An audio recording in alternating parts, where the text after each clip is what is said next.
السلام علیکم ورحمۃ اللہ وبرکاتہ۔ ناظرین، جیسا کہ آپ دیکھ رہے ہیں اپنا یوٹیوب چینل میں حافظ محمد ریاض خان آپ سبھی کی خدمت میں ایک ویڈیو لے کر حاضر آیا ہوں، اور یہ ویڈیو آج آپ کو دکھانا چاہتا ہوں مفتی طارق جمیل صاحب۔ مفتی طارق جمیل صاحب کا جو یہ الفاظ ہے، یہ کہنا ہے کہ آپ ولی اللہ کی مزار پہ جاتے ہیں اور ان سے ڈائریکٹلی مانگتے ہیں۔ دیکھیے، میں آپ کو پہلے ویڈیو سنیے۔ بہت سے لوگ کہتے ہیں یا علی مدد، یا رسول اللہ مدد، یا غوث اعظم مدد، قبروں سے بھی مانگ رہے ہیں، نبی کو مشکل کشا، حاجت روا، ساری وہ شرکی عقیدے رکھ کے بھی کہتے ہیں ہم توحید پرست ہیں کیونکہ ہم ایک خدا کو ماننے والے ہیں۔ تو اللہ کہتے ہیں یہ اتنے تکلف کی ضرورت بولو، یہ توحید کے خامخواہ کے تکلف کی ضرورت نہیں۔ آپ نے دیکھا یہ طارق جمیلی تو ایسی سوچ رکھتے ہیں، لیکن ہم سنیوں کے امام احمد رضا خان قاضی بریلوی نے ہمیں وہ سوچ نہیں دیا۔ ہمیں تو بس عشق مصطفیٰ سکھایا ہے، اور عشق مصطفیٰ کا یہ نظام ہے کہ جب عشق مصطفیٰ انسان کے دل میں بس جاتا ہے، مصطفیٰ کا عشق جب ایک انسان کے دل میں بیٹھ جاتا ہے تو پھر اس کے اندر کسی کا بغض نہیں آتا۔ اب اسی کا جو طارق جمیل صاحب نے جو بات کہی ہے، اس بات کا جواب میں ایک اور عالم سے سناتا ہوں کہ جواب کیا ہے۔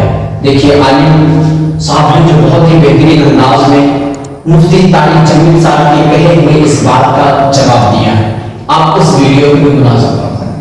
نبی کریم صلی اللہ تعالی علیہ وسلم کو حاجت روا اور مشکل کشا کہنے پر مفتی طارق مسعود صاحب نے مسلمانوں پر کفر و شرک کا الزام لگایا تھا۔ ہم نے بھی الحمدللہ تعالی اس کا جواب دیا، اور اس کے تحت ہم نے قرآن پاک کی کئی آیات اور احادیث اور ان کے اکابرین کی کتابوں سے اس بات کو ثابت کیا کہ نبی کریم علیہ الصلوۃ والسلام اور اللہ کے علاوہ اللہ کے ولیوں سے مدد مانگنا یہ بالکل جائز ہے۔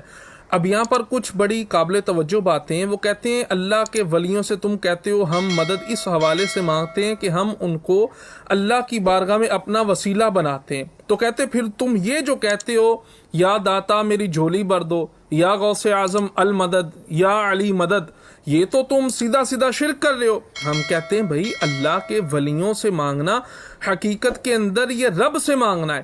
تو اعتراض یہ کیا جاتا ہے کہ تم وسیلہ تو پیش ہی نہیں کر رہے، تم تو ڈائریکٹ کہتے ہو یا رسول اللہ مدد، یا علی مدد، یا غوث اعظم دستگیر المدد، یا داتا میری جھولی بھر دو، تو تم ڈائریکٹ جو ہے اللہ کے ولیوں سے مانگ رہے ہو، یہ تو تم شرک کر رہے ہو، وسیلہ تو تم پیش ہی نہیں کر رہے۔ اس طرح کے جتنے بھی الفاظ بولے جاتے ہیں جن سے بظاہر لگتا ہے کہ ڈائریکٹ اللہ کے ولیوں سے مانگا جاتا ہے، ان تمام الفاظ پر ہم نے گفتگو کرنی ہے۔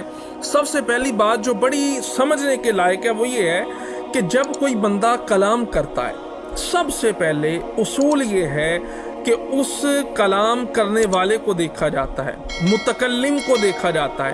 اگر تو کلام کرنے والا مسلمان ہے تو پھر اس کلام کو حقیقی معنی سے پھیر کر مجازی معنی پر محمول کیا جائے گا، اور اگر کلام کرنے والا جو متکلم ہے وہ غیر مسلم ہے، پھر اس کلام کو اسناد حقیقی پر محمول کیا جائے گا۔ کلام کو عمدہ بنانے کے لیے ایک علم پڑھایا جاتا ہے جس کا نام علم بلاغت ہے۔ علم بلاغت کی آپ جتنی بھی مشہور کتابیں، ان کتابوں کو اگر اٹھا لیتے تو مفتی صاحب ایسا اعتراض آپ نہ کرتے، شاید یہ باتیں آپ کی سمجھ میں آ جاتی۔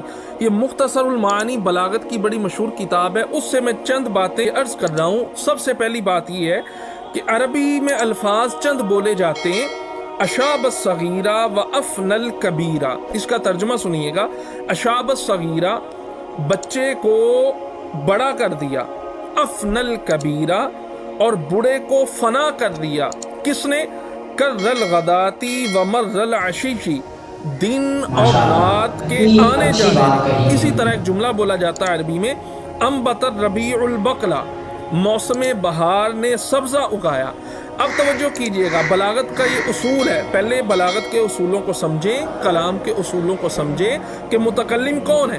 اب اگر یہ کلام کرنے والا ہے مسلمان تو اس کو کافر نہیں کہا جائے گا کہ وہ کہہ رہا ہے اشاب الصغیرہ و افن الکبیرہ کر الغداتی و مر العشی، دن اور رات کے آنے جانے نے بچے کو جوان کر دیا اور جوان کو بوڑھا کر دیا، بڑے کو فنا کر دیا۔ اب اس کلام کا حقیقی معنی تو یہ ہے، تو اس کلام کو اس حقیقی معنی سے پھیر کر مجازی معنی کی طرف لانا یہ واجب ہے، کیونکہ جو قائل ہے، جو متکلم ہے، وہ مسلمان ہے، اور اس کا عقیدہ بھی یہ ہے کہ حقیقت کے اندر بچے کو جوان کرنے والا، جوان کو بوڑھا، بوڑھے کو فنا کرنے والا وہ تو رب کی ذات ہے۔ ہاں دن اور رات، کر الغداتی و مر العشیشی، دن اور رات کا آنا جانا یہ اس کے لیے سبب ہے، اور دن اور رات کا مالک تو اللہ تبارک و تعالی ہے۔ دوسری مثال تھی موسم بہار نے سبزہ اگایا، حالانکہ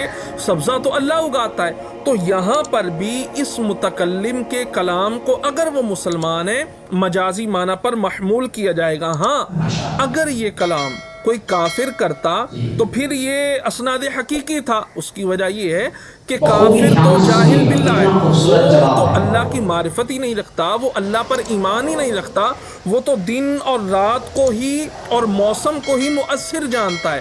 تو بھئی جب بھی کوئی بندہ بات کرتا ہے، کوئی قائل قول کہتا ہے، متکلم کلام کرتا ہے، تو سب سے پہلے دیکھا جائے گا متکلم کو، کہ اگر متکلم مسلمان ہے تو اس کے بظاہر جو معنی حقیقی ہیں وہ درست نہیں لگتے، تو اس معنی کو ہم مجازی کی طرف پھیریں گے، اور پھیرنا یہ واجب ہے، یہ بلاغت کا اصول ہے، اور اگر وہ کافر ہے پھر اس کے کلام کو نہیں پھیرا جائے گا۔ اب علامہ تاج الدین سبکی رحمۃ اللہ تعالی علیہ انہوں نے یہاں پر بڑی خوبصورت بات لکھی ہے، وہ فرماتے ہیں جب اللہ کے اولیاء سے مدد مانگی جاتی ہے تو مدد مانگنے والا اللہ کے ولیوں کو بذات دینے والا نہیں مانتا، بذات دینے والا نہیں جانتا، بلکہ ایک عام مسلمان کا بھی یہی عقیدہ ہے کہ مستقل بذات وہ اللہ تبارک و تعالی ہے، لہٰذا ایسے کلام کو اسناد مجازی پر محمول کیا جائے گا۔ اب یہ تو تھی بلاغت کی بات، میں قرآن پاک سے آپ کے سامنے چند ایسی مثالیں رکھتا ہوں۔ دیکھیے اللہ فرماتا ہے وَإِذَا تُلِيَتْ عَلَيْهِمْ آيَاتُهُ زَادَتْهُمْ إِيمَانًا، جب ان کے سامنے اللہ کی آیات قرآن پڑھا جاتا ہے تو ان کا ایمان اور زیادہ مضبوط ہو جاتا ہے۔ اب یہاں ایمان کی قوت کی نسبت آیتوں کی طرف کی گئی ہے، حالانکہ ایمان کو تقویت دینا یہ اللہ تبارک و تعالیٰ کا فعل ہے، تو یہاں پر بھی اس آیت مبارکہ کے اندر اسناد مجازی موجود ہے۔ اسی طرح قرآن پاک کی ایک اور آیت اللہ فرماتا ہے یوم یجعل الولدان شیبا، قیامت کا دن بچوں کو بوڑھا کر دے گا۔ اب دن تو ظاہری بات ہے کسی کو بوڑھا نہیں کرتا، یہ تو اللہ تبارک و تعالیٰ کا فعل ہے، تو یہاں بھی اسناد نسبت جو ہے یہ مجازی ہے۔ اسی طرح وَأَخْرَجَتِ الْأَرْضُ أَثْقَالَهَا، زمین اپنے خزانوں کو نکالے گی، حالانکہ خزانے نکالنا یہ تو اللہ تبارک و تعالیٰ کا کام ہے، مگر یہاں ارض زمین کی طرف اس کی نسبت کی گئی ہے، تو یہ جو اسناد ہے یہ مجازی ہے۔ اسی طرح اللہ تبارک و تعالیٰ ارشاد فرماتا ہے مثل الذین ينفقون اموالهم فی سبیل اللہ کمثل حبۃ انبتت سبع سنابل فی کل سنبلۃ مئۃ حبہ، دانہ 7 سٹوں کو اگاتا ہے، پھر سٹے میں 100 دانے۔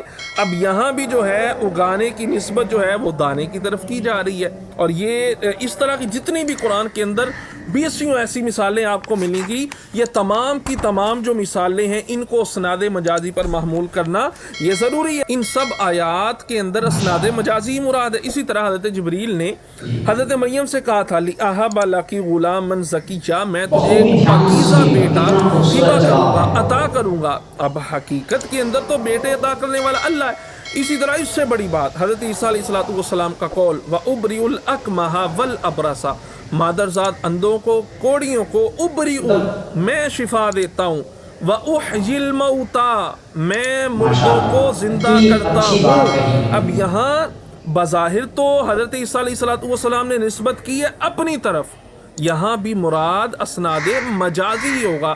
تو اسی طرح 30 کے قریب آیات یہاں میرے سامنے ہے کہ جہاں آپ حقیقی معنی لے ہی نہیں سکتے، مجازی معنی آپ کو مراد لینا یہ واجب ہوگا۔